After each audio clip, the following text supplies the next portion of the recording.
ಓಂ ಶ್ರೀ ಗುರು ಬಸವಲಿಂಗಾಯ ನಮಃ.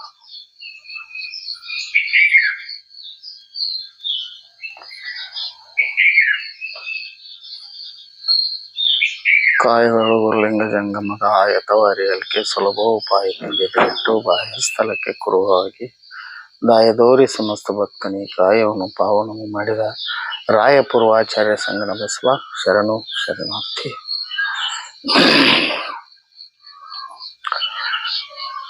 ಶ್ರೀ ಗುರು ಬಸವ ಮಹಾಮನೆಯ ಕರ್ತೃಗಳಾದಂಥ ಬಸವಾನಂದಪ್ಪಾಜಿಯವರ ಹಿಡಿದಾವರಗಳಲ್ಲಿ ಪೊಡಮಟ್ಟು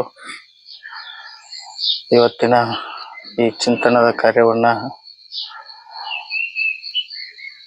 ನಾನು ಮಾಡ್ತಾ ಇದ್ದೇನೆ. ಅದು ಬೆಳಗಿನ ಚಿಂತನ. ಎಲ್ಲರ ತಲೆಯಲ್ಲಿ ಸ್ವಚ್ಛವಾದ ಯಾವುದೇ ವಿಚಾರಗಳು ಇರೋದಿಲ್ಲ. ಇಂಥ ಶುಭ್ರವಾದ ಈ ಒಂದು ಶುಭ ದಿನದಂದು ಅಪ್ಪಾಜಿಯವರೇ ಮಾತಾಡಬೇಕಾಗಿತ್ತು, ಮಾತಾಡಿಲ್ಲ. ಆದರೆ ನನಗೆ ತಿಳಿದಷ್ಟು ಮಟ್ಟಿಗೆ ನಾನು ಹೇಳ್ತಾ ಇದ್ದೇನೆ. ನನಗೆ ತಿಳಿದ ಮಟ್ಟಿಗೆ ಎಷ್ಟು ಇರ್ತಿತ್ತು ಅಷ್ಟು ನಿಮ್ಮನ್ನು ಮುಂದೆ ವ್ಯಕ್ತಪಡಿಸ್ತಾ ಇದ್ದೇನೆ. ಮೊನ್ನೆ ದಿನ ನಾನು ಈ ಜೀವನದಲ್ಲಿ ಹೇಗೆ ಬದುಕಬೇಕು, ಸಾರ ಸಜ್ಜನರ ಸಂಘವ ಮಾಡು, ದೂರ ದುರ್ಜನರ ಸಂಘ ಬೇಡವೇ ಬೇಡ, ಅದು ಕಾಳಕೂಟ ವಿಷವೋ ಕೂಡಲ ಸಂಗಮ ದೇವ ಅನ್ನುವಂಥ ವಚನದ ಮೇಲೆ ನಾನು ವ್ಯಾಖ್ಯಾನವನ್ನು ಮಾಡಿದ್ದೇನೆ. ಅದನ್ನು ಮುಂದುವರಿಸಿ ಒಂದು ಕಾಳಿಂಗ ಸರ್ಪ ಎಷ್ಟು ಕೆಟ್ಟ ಇರುತ್ತದೆ ಅಂತಂದ್ರೆ ಅದರ ಒಂದು ml ವಿಷ 7 ಆನೆಗಳಿಗೆ ಹೊಡೆದ್ರೆ 7 ಆನೆಗಳು ನಿಂತ ಜಗದ ಮೇಲೆ ಸಾಯ್ತಾವಂತೆ. ಅಷ್ಟು ಕೆಟ್ಟ ವಿಷ ಅದು. ಆದರೆ ಬಸವಣ್ಣವ್ರು ಹೇಳ್ತಾರೆ, ಆ ವಿಷದಕ್ಕಿಂತ ಕೆಟ್ಟ ದುಷ್ಟ ಜನರ ಸಂಘ. ಆ ವಿಷ ಒಬ್ಬನ್ನ ಕೊಲ್ತೈತೆ. ಅದು ಹಾವು ಯಾರಿಗೆ ಕಡ್ದಿರ್ತದೆ ಅವ ಅಷ್ಟೇ ಸಾಯ್ತಾನೆ. ಈ ದುಷ್ಟ ಜನರ ಸಂಘದಿಂದ ಇಡೀ ಮಣಿತನ ಸತ್ಯಾನಾಶ ಆಗಿ ಹೋಗ್ತದೆ. ದುಷ್ಟ ಜನರ ಸಂಘ ಆ ಕಾಳಕೂಟ ವಿಷ, ಕಾಳಿಂಗ ಸರ್ಪ ಅನ್ನೋದೇನು ಇದರಲ್ಲಿ ಅದು ಇರ್ತದಲ್ಲ, ಕಾಡಿನಲ್ಲಿ ಇರ್ತದಲ್ಲ, ಅದಕ್ಕಿಂತ ಕೆಟ್ಟ ಅಂತ ಹೇಳ್ತಾರೆ ಬಸವಣ್ಣವರು. ಅದಕ್ಕಿಂತ ಕೆಟ್ಟ ಅಂಥವ್ರ ಸಂಘದಿಂದ ನಾವು ಆದಷ್ಟು ತಿಳುವಳಿಕೆಯ ಮುಖಾಂತರ ನಮ್ಮ ಮಕ್ಕಳು ಮರಿಗಳಿಗೆ, ಮನೆಯನ್ನವರಿಗೆ ಎಲ್ಲರಿಗೂ ಹೇಳಿ ಆದಷ್ಟು ಅಂತ ದುಷ್ಟ ಜನರ ಸಂಘದಿಂದ ದೂರ ಇರಬೇಕು, ದೂರ ಇರ್ರಿ ಅನ್ನೋದನ್ನ ಅವ್ರು ಹೇಳ್ತಾರೆ. ಅಂಥದ್ರಲ್ಲಿ ದೂರ ಇರಬೇಕಾದವರು ಯಾರ ಜೊತೆ ಇರಬೇಕು ಅನ್ನೋದು ಇಲ್ಲಿ ಒಂದು ಇದು ಬರುತ್ತೆ ವಿಚಾರ. ಅವಾಗ ಒಂದು ಸಣ್ಣ ಕಥೆಯ ರೂಪದಲ್ಲಿ ಅದು ವ್ಯಕ್ತಪಡಿಸ್ಬೇಕು ಅಂತಂದ್ರೆ, ಒಂದಾನೊಂದು ಕಾಲದಲ್ಲಿ ಒಂದು ದೊಡ್ಡ ರಾಜ ಇರುತ್ತದೆ. ಆ ರಾಜನಿಗೆ, ಆ ರಾಜ್ಯದ ರಾಜ ಸಣ್ಣ ವಯಸ್ಸು, 34-35 ವಯಸ್ಸು. ಅವನಿಗೆ ಎಲ್ಲ ಪ್ರಜೆಗಳನ್ನ ತನ್ನ ಮಕ್ಕಳಂತೆ ಜೋಪಾನವಾಗಿ ಕಾಪಾಡುವಂತ ಒಂದು ಅವನಿಗೆ ಶಕ್ತಿ ಇತ್ತು. ಸುಂದರವಾದ 8 ವರ್ಷದ ಒಬ್ಬ ಮಗ, ಸುಂದರವಾದ ಹೆಂಡತಿ, ಇಡೀ ರಾಜ್ಯದ ರಾಜ. ಇಂಥದ್ರಲ್ಲಿ ಪಾಪ ಅವನಿಗೆ ಅವನು ದುರ್ದೈವ ಏನೋ ಸಾವು ಬಂದ್ಬಿಡುತ್ತೆ ಅವನಿಗೆ. 34-35 ವರ್ಷದ ರಾಜನಿಗೆ. ಅವಾಗ ಇನ್ನೇನು ಸಾಯ್ತೇನೋ ಅನ್ನುವಂಥ ವಿಚಾರ ಬಂದಾಗ ಅವನ ಹೆಂಡತಿಯ ತಮ್ಮ ಒಬ್ಬ ಇರ್ತಾನೆ. ಅವನು ಕರಿತಾನೆ, ಮುಂಜ, ಅವನ ಹೆಸರು ಮುಂಜ. ಅವನು ಕರೆದು, ನೋಡಪ್ಪ, ನನಗೆ ಮಾತ್ರ ಅಂತ್ಯಕಾಲ ಬಂದಿದೆ, ನಾನು ಸಾಯ್ತಾ ಇದ್ದೇನೆ. ನನ್ನ ಮಗ ಇನ್ನು ಸಣ್ಣ ವಯಸ್ಸು, ಅವನು ಈ ರಾಜ್ಯದ ರಾಜಭಾರವನ್ನು ಮಾಡುವಂತ ತಾಕತ್ತು ಅವನಿಗಿಲ್ಲ. ಅದಕ್ಕಾಗಿ ನೀ ಏನು ಮಾಡು, ಅವನಿಗೆ 18 ವರ್ಷ ತುಂಬುವ ತನಕ ಈ ರಾಜ್ಯದ ರಾಜಭಾರವನ್ನು ನೀನು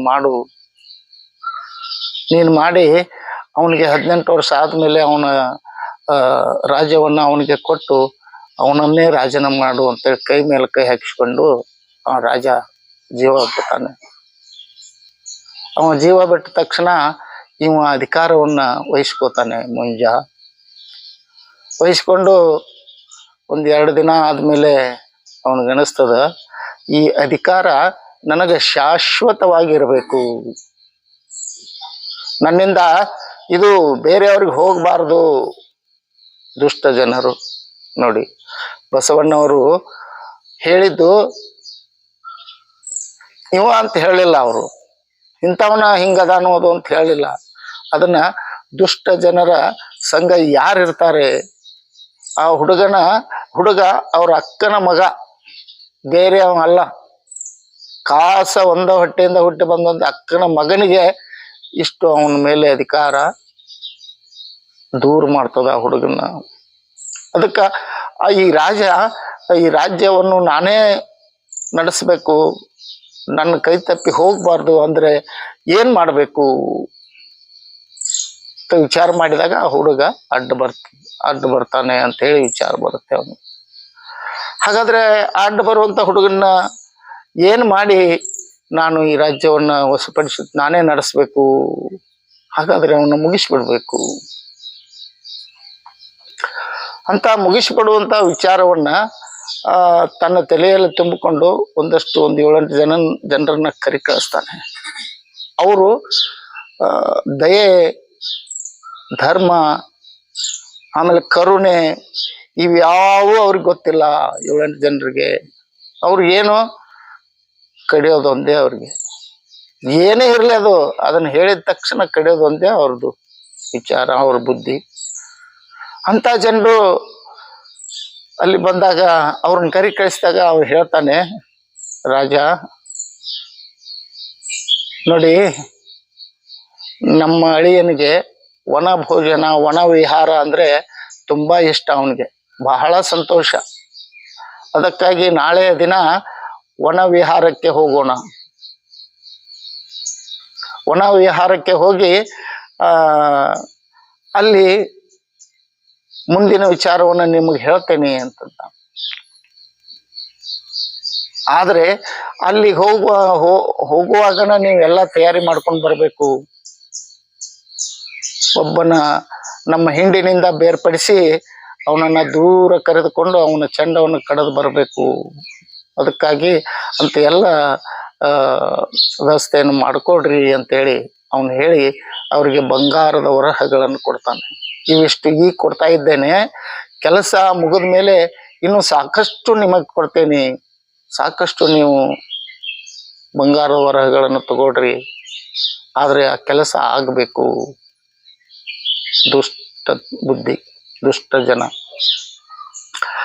ಅಂತಾಗ ಹುಡುಗನಿಗೆ ಹೇಳ್ತಾನೆ ಅವ ಮಾವ, ನೋಡಪ್ಪ, ನಾಳೆ ವನ ವಿಹಾರಕ್ಕೆ ಹೋಗೋಣ, ವನ ಭೋಜನ, ಎಲ್ಲಿ ಬೇಕಾದಲ್ಲಿ ಕಾಡಿನಲ್ಲಿ ಗಿಡ ಮರ ಅದನ್ನೆಲ್ಲ ಪ್ರಾಣಿ ಪಕ್ಷಿಗಳನ್ನು ನೋಡುತ್ತಾ ಸಂತೋಷವಾಗಿ ನಾಳೆ ಒಂದು ದಿನ ಕಾಲ ಕಳೆಯೋಣ ಅಂದಾಗ ಆ ಹುಡುಗನಿಗೆ ಪ್ರತ್ಯಕ್ಷವಾಗಿ ಅವ್ರ ಅಪ್ಪನ ಬಂದು ಹೇಳಕತ್ತಾನ ಅನ್ನೋ ಅಷ್ಟು ಸಂತೋಷ, ಅಷ್ಟು ಯಾವ ಇದರೊಳಗೆ ಹಕ್ಕಿಯಾಗಿ ಹಾರುವಂತ ಒಂದು ಸಂತೋಷ ಅವನಿಗೆ ಆಗ್ತದ.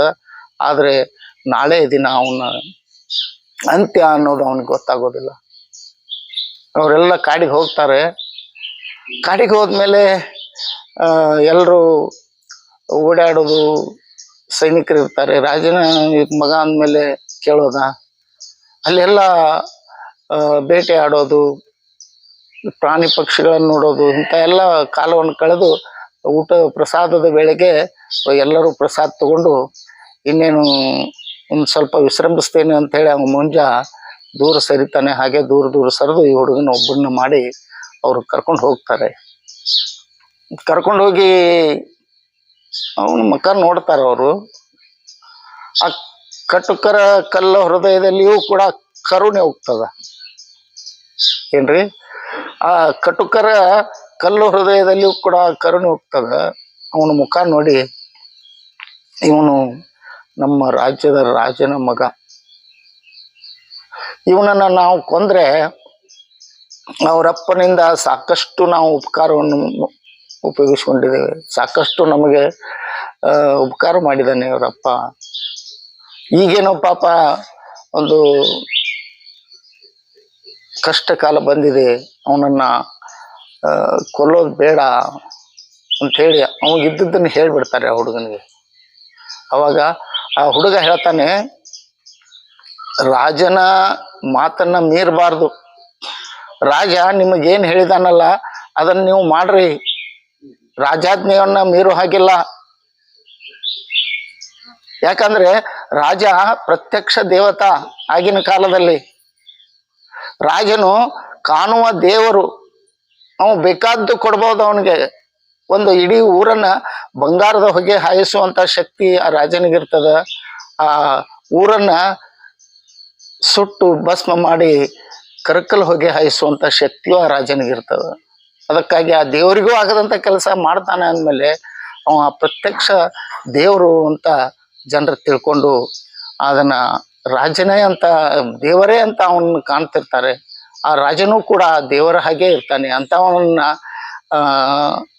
ನೀವು ರಾಜನ ಮಾತನ್ನ ಮೀರಬಾರ್ದು, ನನ್ನ ಚೆಂಡು ಹೊಡೀರಿ, ಹೊಡೆದು ಆ ರಾಜನಿಗೆ ಹೋಗಿ ಕೊಡ್ರಿ ಅಂತ ಹೇಳಿ ಆ ಹುಡುಗ ಹೇಳ್ತಿರ್ತಾನೆ. ಅವಾಗ ಅವ್ರದ್ದು ಮನಸ್ಸು ಒಪ್ಪೋದಿಲ್ಲ. ಆ ಕಟ್ಟುಕದ ಕಲ್ಲು ಹೃದಯ ಕೂಡ ಕರಗಿ ಅಲ್ಲಿ ನೀರದ ಧಾರೆಯಾಗಿ ಹರಿತಾ ಇರುತ್ತೆ ಅವರಿಗೆ. ಅಂತ ಪರಿಸ್ಥಿತಿಯಲ್ಲಿ ನಮಗೆ ನಿಮ್ಮನ್ನು ಕೊಲ್ಲುವಂತ ಮನಸ್ಸಿಲ್ಲ, ನಿಮ್ಮನ್ನು ಕಡಿಯುವಂತ ಶಕ್ತಿ ನಮ್ಮಲ್ಲಿ ಇಲ್ಲ. ಅದಕ್ಕಾಗಿ ಯುವರಾಜರೇ, ನಾವು ಅದನ್ನು ಮಾಡೋದಿಲ್ಲ.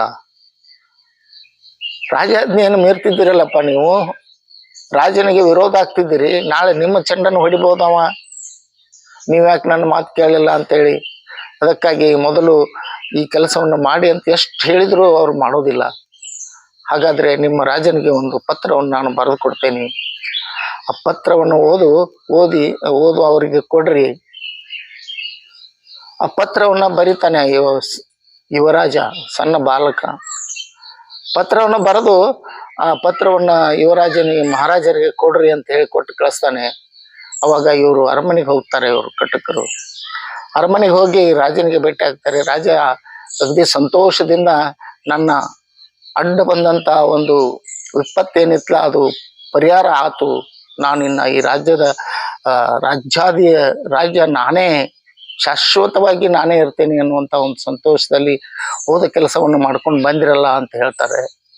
ಅವಾಗ ಅವರು ಕಟಕ್ ಹೇಳ್ತಾರೆ, ಆಯ್ತು ಮಾಡ್ಕೊಂಡು ಬಂದೇವಿ, ಅದರ ಒಂದು ಪತ್ರವನ್ನ ಯುವರಾಜರು ಕೊಟ್ಟಿದ್ದಾರೆ.